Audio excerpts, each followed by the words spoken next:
नमस्कार, मैं हूं अंकुर और आप देख रहे हैं सत्यहिंदी.com। एक नजर डालते हैं अब तक की सुर्खियों पर।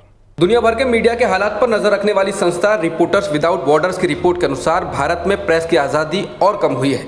मीडिया की काम करने की स्वतंत्रता को लेकर उस संस्था द्वारा तैयार किए जाने वाले सूचकांक में भारत पिछले साल के 142वें स्थान से फिसलकर 150वें स्थान पर पहुंच गया है। इस मामले में श्रीलंका में भारत से बेहतर स्थिति है और वो सूचकांक में 146वें स्थान पर है। इसके साथ ही भारत प्रेस की आज़ादी के मामले में पाकिस्तान के करीब पहुंच गया है। पाकिस्तान उस सूचकांक में 157वें स्थान पर है।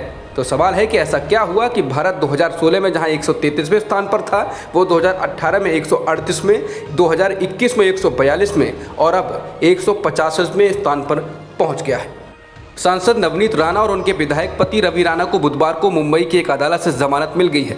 अदालत ने दोनों नेताओं से कहा है कि वो जांच में सहयोग करेंगे और सबूतों से किसी तरह की छेड़छाड़ नहीं करेंगे। राणा दंपति के वकील रिजवान मर्चेंट ने कहा कि इस केस के संबंध में नवनीत राणा व रवि राणा को प्रिंट या इलेक्ट्रॉनिक्स मीडिया को किसी भी तरह का इंटरव्यू नहीं देना है। इसके साथ ही बुलाए जाने पर उन्हें 24 घंटे के भीतर पुलिस के सामने पेश होना होगा। अगर राणा दंपति अदालत के द्वारा लगाई गई शर्तों का उल्लंघन करते हैं तो उनकी जमानत रद्द हो जाएगी। राणा दंपति को 50,000 के निजी मुचलके पर जमानत दी गई है। बता दें कि राणा दंपति ने कुछ दिन पहले मुख्यमंत्री उद्धव ठाकरे के आवास मातोश्री के बाहर हनुमान चालीसा पढ़ने का ऐलान किया था। इसे लेकर मुंबई में जबरदस्त हंगामा हुआ था और शिवसैनिकों ने राणा दंपति के आवास को घेर लिया था। इसके बाद उनको मुंबई पुलिस ने गिरफ्तार कर लिया और अदालत में पेश किया गया था, जहां उन्हें 14 दिन की न्यायिक हिरासत में जेल भेज दिया गया था। महाराष्ट्र नवनिर्माण सेना के अध्यक्ष राज ठाकरे द्वारा मस्जिदों के बाहर अजान के वक्त हनुमान चालीसा का पाठ करने के आह्वान के बाद अब शिवसेना ने राज ठाकरे पर निशाना साधा है। शिवसेना सांसद और प्रवक्ता संजय राउत ने राज ठाकरे को कटघरे में खड़ा करते हुए कहा कि महाराष्ट्र में एक भी लाउड स्पीकर अवैध नहीं लगा है। राउत ने कहा कि जब लाउड स्पीकर अवैध ही नहीं है तो फिर लाउड स्पीकर का ड्रामा आखिर क्यों किया जा रहा है। राउत ने कहा कि बाला साहब ठाकरे और वीर सावरकर ही दोनों ऐसे हिंदू थे जिन्होंने हिंदुत्व का पाठ देश को पढ़ाया। बाकी जो भी हिंदुत्व की आवाज़ उठा रहा है वो फर्जी है। केंद्रीय गृह मंत्री अमित शाह ने कर्नाटक में नेतृत्व परिवर्तन की तमाम चर्चाओं को नकार दिया है। गृह मंत्री ने कहा कि राज्य के मुख्यमंत्री बसवराज बोम्मई को नेतृत्व परिवर्तन को लेकर चल रही अफवाहों पर ध्यान न देते हुए अपना काम करना चाहिए। पीटीआई के मुताबिक अमित शाह ने मुख्यमंत्री को यह भी भरोसा दिया कि अगला विधानसभा चुनाव उनके ही नेतृत्व में लड़ा जाएगा और राज्य में नेतृत्व परिवर्तन का कोई सवाल ही नहीं।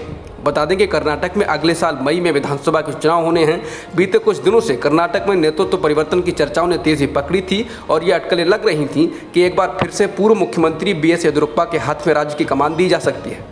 कांग्रेस नेता राहुल गांधी ने अब पूर्व सैनिकों को अप्रैल महीने में पेंशन नहीं मिलने के मामले को लेकर मोदी सरकार को घेरा है। उन्होंने हिंदुस्तान टाइम्स की रिपोर्ट को ट्विटर पर साझा किया, जिसमें बताया गया है कि अप्रैल महीने में पूर्व सैनिकों को पेंशन नहीं दी गई है। इसको ट्वीट करते हुए राहुल ने लिखा कि नरेंद्र मोदी सरकार सैनिकों और देश का अपमान कर रही है।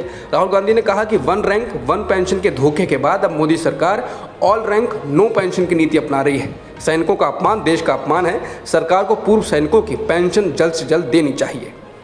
मध्य प्रदेश के सिवनी में गो हत्या के संदेह में 2 आदिवासी युवकों की हत्या के मामले में कांग्रेस नेता प्रियंका गांधी ने बीजेपी आरएसएस को घेरा है। प्रियंका ने कहा कि सिवनी में बजरंग दल के लोगों ने 2 आदिवासियों की पीट कर हत्या कर दी। आरएसएस भाजपा का संविधान व दलित आदिवासियों से नफरत का एजेंडा आदिवासियों के प्रति हिंसा को बढ़ावा दे रहा है। हमें एकजुट होकर नफरत से भरे इस एजेंडे को रोकना होगा। मध्य प्रदेश के सिवनी जिले में गोमांस तस्करी की आशंका को लेकर भीड़ द्वारा 2 आदिवासियों को पीट कर मार डालने के मामले में पुलिस ने 9 आरोपियों को गिरफ्तार किया है।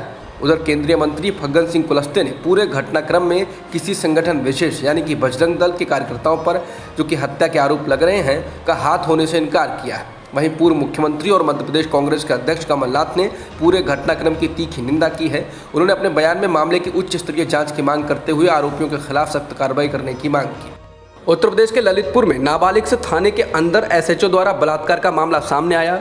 नाबालिग ने आरोप लगाया है कि जब वो बलात्कार के मामले की एफआईआर दर्ज कराने पुलिस स्टेशन पहुंची तो वहां उसके साथ 4 लोगों ने फिर से बलात्कार किया। नाबालिग के मुताबिक इन लोगों में थाने का एसएचओ तिलकधारी सरोज भी शामिल है। ये मामला पाली थाने का है।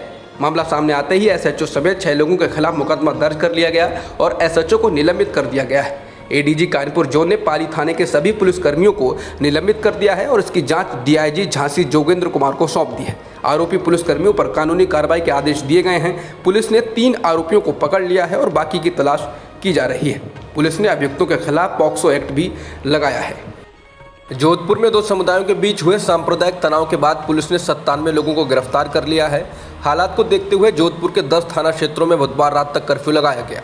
सांप्रदायिक तनाव की घटना को लेकर बीजेपी और कांग्रेस आमने सामने है, तो पुलिस भी पूरी तरह चुस्त दुरुस्त है। जिन थाना क्षेत्रों में कर्फ्यू लगा है उनमें उदय मंदिर, नागौरी गेट, प्रतापनगर, देवनगर, सूरसागर और सरदारपुरा आदि शामिल हैं। बता दें, सोमवार रात को दो समुदायों के लोग आमने सामने आ गए थे। ये झड़प जालोरी गेट इलाके में हुई थी। इसके बाद पत्थरबाजी की घटनाएं हुई थीं और पुलिस को हालात को काबू करने के लिए लाठीचार्ज करना पड़ा था।